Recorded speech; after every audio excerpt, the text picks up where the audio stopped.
तो स्वागत है आपका जस्ट टारगेट में। और ये है 60 दिनों का mission selection challenge Bihar APO और बिहार जी एग्ज़ाम के लिए। और आज है हमारा डे 6। चले स्टार्ट करते हैं इस फ्री यूट्यूब सीरीज़ को। तो पहले तो आप सभी का बहुत बहुत धन्यवाद, आपने इस सीरीज़ को इतना पसंद किया और आप इसे इतना सपोर्ट कर रहे हैं। एक बात मैं भरोसे से कह सकता हूं कि यदि इस सीरीज़ को आप पूरा करते हैं, 60 दिनों तक फॉलो करते हैं, तो प्रीवियस ईयर क्वेश्चंस आपके लिए बहुत आसान हो जाएंगे। और क्वेश्चन हमेशा रिपीट होते ही हैं, तो बहुत सारे क्वेश्चन में आपको यहाँ से मदद मिलने वाली है। तो चलिए शुरू करेंगे आज की प्रैक्टिस को। तो जैसे कि आप जानते हैं, आज है डे 6 और एक एक दिन हमें बढ़ाते हुए से 60th डे तक लेकर जाना है। चले क्वेश्चन नंबर 1। आज के स्लाइड में, आज के डिस्कशन में हम देखेंगे हिस्ट्री और साइंस के क्वेश्चन। दोनों ही बहुत महत्वपूर्ण विषय हैं। बिहार एपी और बिहार जे का एग्ज़ाम अगर क्वालिफाई करना है, प्री हो या मेंस, इतिहास और विज्ञान बहुत ज़्यादा महत्वपूर्ण है। चले question number 1। Who was the author of गीत गोविंद? तो गीत गोविंद के रचयिता कौन है? तो आंसर है इसका जयदेव। गीत गोविंद क्या है? तो 12वीं सदी के ये लेखक हैं, इनके द्वारा लिखा गया है ये गीत गोविंद, जिसमें लॉर्ड कृष्णा, राधा रानी और गोपियों से संबंधित कथाएं हैं, जो कि जयदेव गोस्वामी द्वारा लिखी गई हैं। गीत गोविंद के रचयिता यही हैं। क्वेश्चन नंबर 1 का आंसर हो जाएगा B. Question number 2। Which of the following social religious movement was founded by Raja Ram Mohan Roy? Raja Ram Mohan Roy एक बहुत ही बड़ा नाम है। इन्हें आधुनिक भारत का पिता या जनक भी कहा जाता है। निम्नलिखित में से किस सामाजिक धार्मिक आंदोलन की स्थापना राजा राम मोहन रॉय द्वारा की गई? बिहार एपीओ 2011 का क्वेश्चन है। प्रार्थना समाज, आर्य समाज, थियोसॉफिकल सोसाइटी या ब्रह्म समाज? आंसर होगा डी, ब्रह्म समाज। कई सारी चीज़ें इस क्वेश्चन से जुड़ी हैं, तो ध्यान से सुनिएगा, आगे भी कुछ क्वेश्चन में ये काम आएगा। 1828 में राजा राम मोहन रॉय ने ब्रह्म समाज की स्थापना की। 1829 में ही उन्हें सफलता मिल गई। अगले ही वर्ष किस चीज़ को लेकर? सती प्रथा पर उन्होंने सफलतापूर्वक रोक लगवा दी, बैन करवा दिया। किसके माध्यम से? विलियम बेंटिक, जो उस समय गवर्नर जनरल था। विलियम बेंटिक ने बंगाल में सती प्रथा पर रोक लगा दी थी। कौन से रेगुलेशन से? रेगुलेशन नंबर, ये पूछा गया है यूपीजे में पूछा गया है क्वेश्चन के, कौन से रेगुलेशन से ये बैन किया था विलियम बेंटिक ने? तो रेगुलेशन है 17वें नियम से विलियम बेंटिक ने किया था। तो क्वेश्चन नंबर 2 का आंसर हो जाएगा डी, ब्रह्म समाज। Question number 3। Who among the following started Bhoodan movement? निम्नलिखित में से किसने भूदान आंदोलन की शुरुआत की? तो भू और दान, भू मीन्स लैंड, दान मीन्स उसे डोनेट कर देना। ये आचार्य विनोबा भावे ने शुरू किया था। क्या इसका ऑब्जेक्टिव था? कि जो बड़े लैंडलॉर्ड्स हैं, जिनके पास हज़ारों बीघा ज़मीन है, उनको वो ज़मीन, वो जो भूमि है, वो दान करने के लिए प्रेरित करना, कि वो कुछ हिस्सा ज़मीन का दान कर दे उस वर्ग को जिसके पास ज़मीन नहीं है। तो इसका आंसर हो जाएगा C. Question number 4। Who abolished the practice of sati? तो अभी जस्ट हमने डिस्कस किया, बिहार एपीओ 2011 में सती प्रथा को किसने समाप्त किया? Lord William Bentinck, Lord Dalhousie, Lord Charles Metcalfe या फिर लॉर्ड ऑकलैंड? आंसर है लॉर्ड विलियम बेंटिक। ईयर याद रखिएगा, ईयर भी इंपॉर्टेंट है। 1829 में ये हुआ था। किसके प्रयास से? राजा राम मोहन रॉय के प्रयास से। Question number 5। Who was the author of Anand Math? Bihar APO 2011। तो आनंद मठ के रचयिता कौन थे? तो आनंद मठ से जुड़े और भी कई सारे फैक्ट्स हैं जो आपको पता होने चाहिए।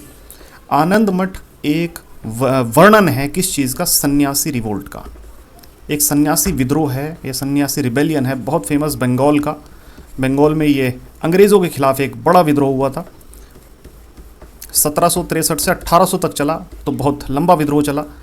विद्रोह क्यों हुआ? क्योंकि अंग्रेज़ों ने बहुत प्रकार का शोषण किया हुआ था बंगाल क्षेत्र में, धार्मिक रूप से, सामाजिक रूप से या आर्थिक रूप से। उसके खिलाफ सबसे पहले सन्यासियों ने, सन्यासी फ़कीर आंदोलन भी से कहते हैं, यानी कि समाज के उस वर्ग ने जो सन्यासी थे, फ़कीर थे, उन्होंने अंग्रेज़ों के खिलाफ ये बिगुल फूंका, जिसके बाद ये पूरा एक आंदोलन बन गया। इस आंदोलन के ऊपर बंकिम चंद्र चैटर्जी ने जो एक वर्णन लिखा वो है आनंद मठ, जिसमें सन्यासी रिवोल्यूशन के बारे में बात हुई। और यहीं से, इस आनंद मठ से ही वंदे मातरम, जो ये आज़ादी का नारा है ये भी यहीं आनंद मठ से लिया गया है। तो 2-3 चीज़ें महत्वपूर्ण हैं, इन्हें आप याद रखिएगा। Question number 6, who among the following advocated the implementation of western culture for Indians? निम्नलिखित में से किसने भारतीयों के लिए पश्चिम संस्कृति को अपनाने की वकालत की थी? Lord Macaulay, Robert Clive, Warren Hastings या लॉर्ड कॉर्नवालिस? आंसर है लॉर्ड मैकाले। लॉर्ड मैकाले ने यह कहा था कि हमें भारतीयों की ज़रूरत है, ऐसे भारतीयों की जो लॉयल हों, यानी कि वफादार हों अंग्रेज़ों के प्रति, और वो अंग्रेज़ों के काम आ सकें। अंग्रेज़ों को ये काम कब आ सकते हैं? जब वो अंग्रेज़ी जानते हों। इंग्लिश एजुकेशन, वो अंग्रेज़ों की ज़रूरतें हैं उन्हें समझ सके। तो इसीलिए लॉर्ड मैकाले ने अपने एक डॉक्यूमेंट में, जो मैकालेज मिनट कहा जाता है या माइन्यूट कहा जाता है, उसमें इंग्लिश एजुकेशन को प्रमोट करने की बात कही थी। आंसर इसका हो जाएगा A. Question number 7, with which country did the Harappans have trade relations? Harappa वासियों के व्यापारिक संबंध किस देश के साथ थे? तो हड़प्पा काल इंडस वैली सिविलाइजेशन कहलाता है, सिंधु घाटी की सभ्यता भी कहलाता है, और इसके साक्ष्य मिले हैं कि विदेशी व्यापार भी इस समय के लोगों ने किया है। तो किसके साथ किया है? चाइना नहीं, जापान नहीं, रोमन एम्पायर के साथ भी नहीं। आंसर है मेसोपोटामिया। मेसोपोटामिया आज के समय का जो इराक है, इराक में 2 प्रसिद्ध नदी हैं, टिग्रिस और यूफ्रेटस। टिग्रिस और यूफ्रेट्स भी बोलते हैं इसको। जैसे हमारे यहाँ सिंधु नदी के तट पर यह सभ्यता का जन्म हुआ था, मेसोपोटामिया टिग्रिस और यूफ्रेट्स नदी के तट पर ही पूरे सभ्यता का जन्म हुआ था।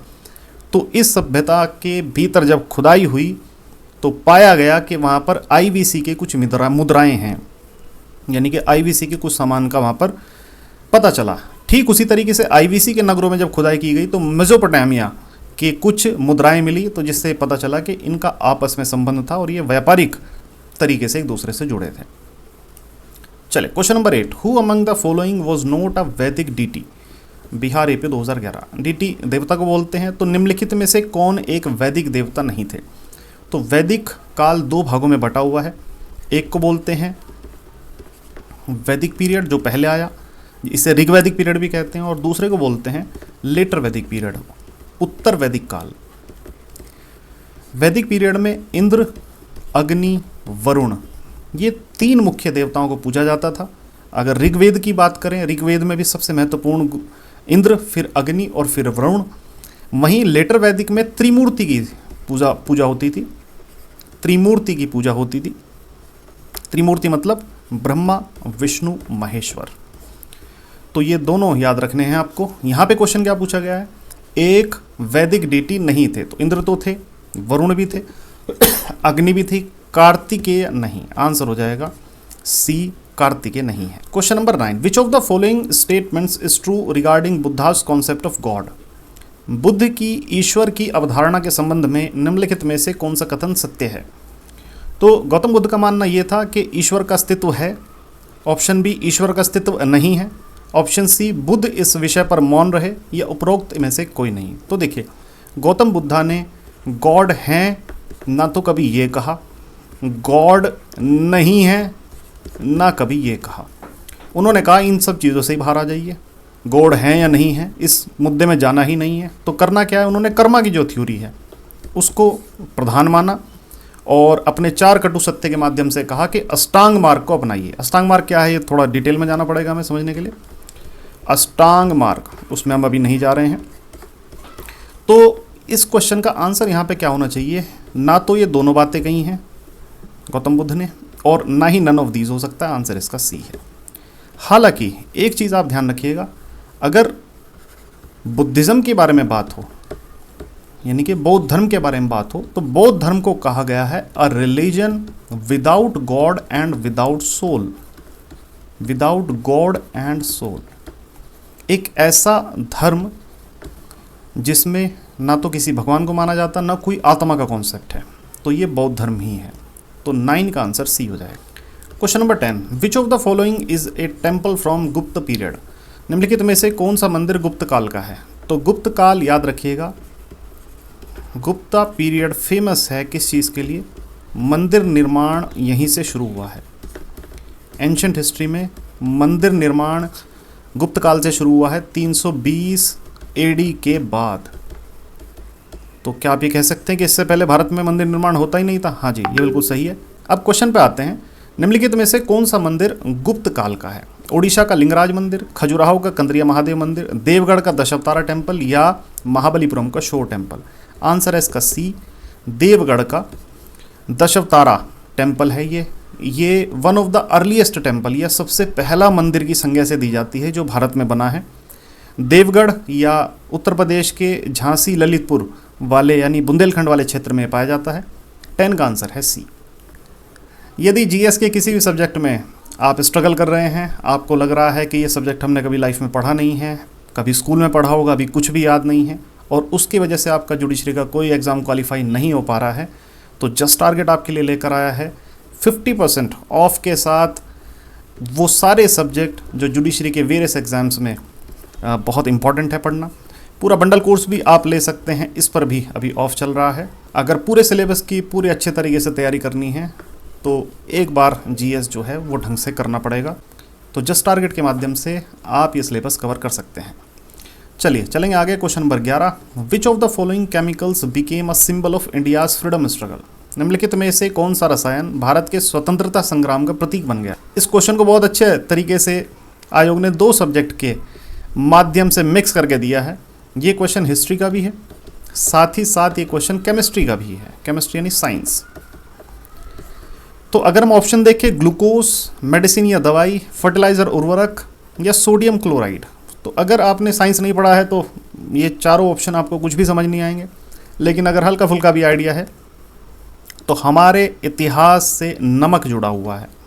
सॉल्ट सत्याग्रह, गांधी जी ने नमक सत्याग्रह किया था, दांडी मार्च किया था और नमक कानून जाकर वहाँ पे तोड़ा था 1930 में।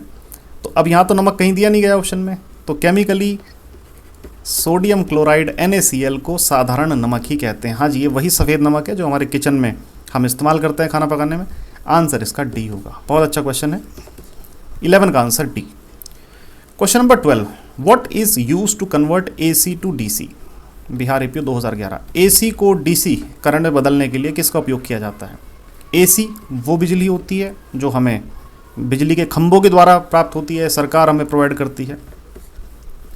DC वो होती है जो स्टोर की जा सकती है, जो हमें नॉर्मली बैटरीज से प्राप्त होती है।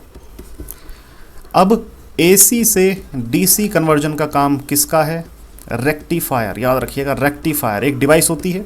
AC इनपुट ये लेता है और DC आउटपुट के फॉर्म में देता है। लेकिन क्वेश्चन उल्टा भी बन सकता है, क्या कि अगर हमारे पास DC है और हमें उसे AC में कन्वर्ट करना है तो ये कौन सा डिवाइस करता है? आंसर है इन्वर्टर। क्या ये वही इन्वर्टर है जो हम घर में भी यूज़ करते हैं? हाँ जी, वही इन्वर्टर है। यहाँ पे क्वेश्चन पूछा है AC टू DC, आंसर बहुत आसान है, डी इसका सही उत्तर होगा। लेकिन अगर घुमा के पूछ लिया जाए तो ये भी याद रखिएगा। Question number 13, what should be the nature of powder और paste use for cleaning teeth? तो दांत साफ करने के लिए इस्तेमाल किए जाने वाला पाउडर या पेस्ट की प्रकृति कैसी होती है? ये एसिडिक होता है, एल्कलाइन होता है, एल्कलाइन का मतलब बेसिक ही होता है, ये न्यूट्रल होता है, ना तो एसिडिक ना तो अम्लीय ना क्षारीय, या ये सभी? तो सभी तो नहीं हो सकता है। तो देखिए, हमारी जो लार होती है यानी कि हमारा जो सलाइवा होता है ये थोड़ा सा एसिडिक होता है, बहुत ज़्यादा नहीं, थोड़ा सा एसिडिक होता है। इसकी pH होती है 6.8। तो 6.8 pH का मतलब क्या है कि थोड़ा सा ये एसिडिक है। तो अगर हम लंबे समय तक ब्रश ना करें तो क्या होगा? हमारे मुंह में बहुत ज़्यादा अम्ल बढ़ जाएगा। उस अम्ल को कम करने के लिए हमें बेसिक टूथपेस्ट की ज़रूरत पड़ेगी। टूथपेस्ट हमेशा बेसिक होते हैं यानी कि क्षारीय होते हैं, यही हमारे मुंह के अम्ल को कम करते हैं। इसलिए बार बार हमें टूथपेस्ट करना पड़ता है। अगर हम टूथपेस्ट नहीं करेंगे मुंह में अम्ल बहुत बढ़ जाएगा, लंबे समय तक नहीं करेंगे तो दांत गिरने शुरू हो जाएंगे, टूथ डीके। आंसर है इसका बी, बेसिक। तो 13 का answer B. Question number 14, which acid is found in tomatoes? तो टमाटर में कौन सा अम्ल पाया जाता है? Bihar APO 2011। Tartaric, acidic, citric या ऑक्सैलिक? सिट्रिक एसिड हम पढ़ चुके हैं पहले, अगर याद हो आपको, सिट्रस फ्रूट में, खट्टे फलों में। एसिटिक एसिड कहते हैं सिरके को, विनेगर को। और टार्टरिक एसिड पाया जाता है अंगूरों में, ग्रेप्स में। तो क्या बचा? ऑक्सैलिक बचा। अगर आपको नहीं भी पता हो ऑक्सैलिक तब भी आप क्वेश्चन कर सकते हैं ऐसे, अगर आपने अच्छे से जीएस का अध्ययन किया है। तो ऑक्सैलिक एसिड टमाटो में पाया जाता है। दूसरी चीज़, ऑक्जेलिक एसिड हमारे शरीर में पथरी बनाने का भी एक मुख्य कारण हो सकता है। इसलिए आप देखेंगे अब यदि कोई भी किडनी स्टोन का पेशेंट है तो सबसे पहले डॉक्टर साहब टमाटो या टमाटर से जुड़ी सभी चीज़ें जो हैं बंद करते हैं ऐसे पेशेंट की, क्योंकि उससे वह पथरी और मजबूत हो सकती है या उसका साइज़ और बढ़ सकता है। चलिए चलेंगे आगे। Question number 15, what kind of substance is NH3? NH3 किसे कहते हैं? पहले तो अमोनिया को। अमोनिया आमतौर पे गैस है। जब मानव यूरिनेशन करते हैं, मूत्र विसर्जन करते हैं, तो अमोनिया गैस का रिसाव होता है। अब पूछा जा रहा है कि ये स्ट्रॉन्ग एसिड है, वीक एसिड है, ये स्ट्रॉन्ग बेस है या वीक बेस है। तो जिन लोगों ने साइंस पढ़ा होगा उन्हें पता होगा कि जो pH स्केल है, जब वो 7 होती है तो कोई भी जो पदार्थ है वो न्यूट्रल कहलाता है। जब वो 0 या 1 की तरफ जाते हैं तो एसिडिक होता चला जाता है, यानी कि अम्लीय होता चला जाता है। और 7 से जब हम 14 की तरफ जाते हैं तो बेसिक होता चला जाता है। तो अगर मैं अमोनिया की बात करूं, अमोनिया लाई करता है कहीं यहाँ पर 11, 12, 13।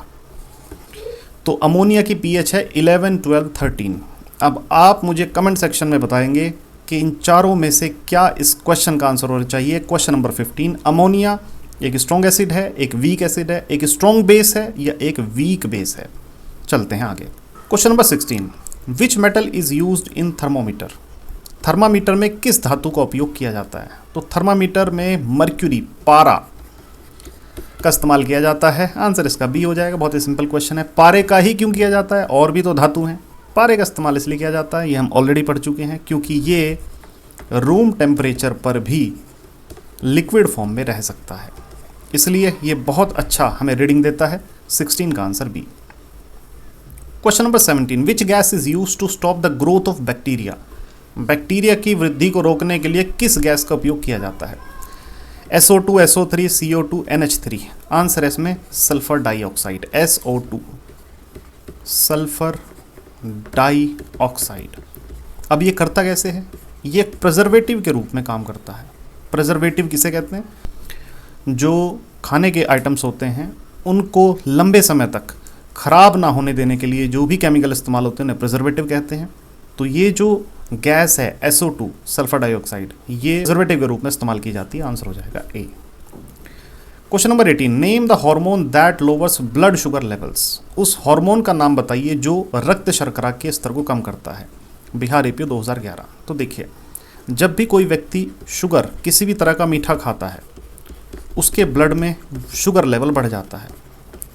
अगर हमारी पैनक्रियाज सही से काम ना करें तो ये ब्लड शुगर लेवल बढ़ा ही रह जाएगा, ये कम नहीं होगा। ऐसे व्यक्ति को डायबिटिक कहेंगे, यानी कि उस व्यक्ति को डायबिटीज़, मधुमेह हो गया है, उसे शुगर की बीमारी हो गई है। अगर पैनक्रियाज सही से काम करना बंद कर दें तो पैनक्रियाज ऐसी क्या चीज़ रिलीज़ कर रहे हैं जिससे ब्लड शुगर मेंटेन रहता है? तो आंसर है इंसुलिन। पैनक्रियाज के द्वारा इंसुलिन रिलीज किया जाता है और इसका आंसर डी ही होगा। Question number 19, what is the mass of an adult human brain? एक वयस्क मानव मस्तिष्क का द्रव्यमान कितना होता है? तो 950 ग्राम, 1550 ग्राम, 1350 ग्राम, 1950 ग्राम। तो ऑन एन एवरेज ये 1300 से 1400 ग्राम के आसपास होता है। एक मानव मस्तिष्क, ये ह्यूमन ब्रेन का वेट है ये। आंसर इसका हो जाएगा सी। 19 का answer C. Question number 20, who controls reflex action? प्रतिवर्ती क्रियाओं को कौन नियंत्रित करता है? तो सबसे पहले तो हमें यही पता होना चाहिए रिफ्लेक्स एक्शन होता क्या है। प्रतिवर्ती क्रियाएं वो होती हैं जो हम माइक्रो सेकंड में परफॉर्म करते हैं। माइक्रो सेकंड, उन्हें मतलब रिकॉर्ड करना भी बहुत मुश्किल है। उदाहरण के तौर पे समझें, आप यदि अपने घर की किचन में जाते हैं और कोई गर्म बर्तन है, आपको नहीं पता, आप बाहर से आए हैं और उस गर्म बर्तन को आप गलती से छू लेते हैं। जैसे ही आप उसे छूते हैं एकदम से माइक्रो सेकंड में आपका हाथ पीछे जाता है। ऐसा नहीं होगा उसके ऊपर हाथ रख के आप भूल जाएंगे, नहीं, माइक्रो सेकंड में आपका जो ब्रेन है वो काम करेगा।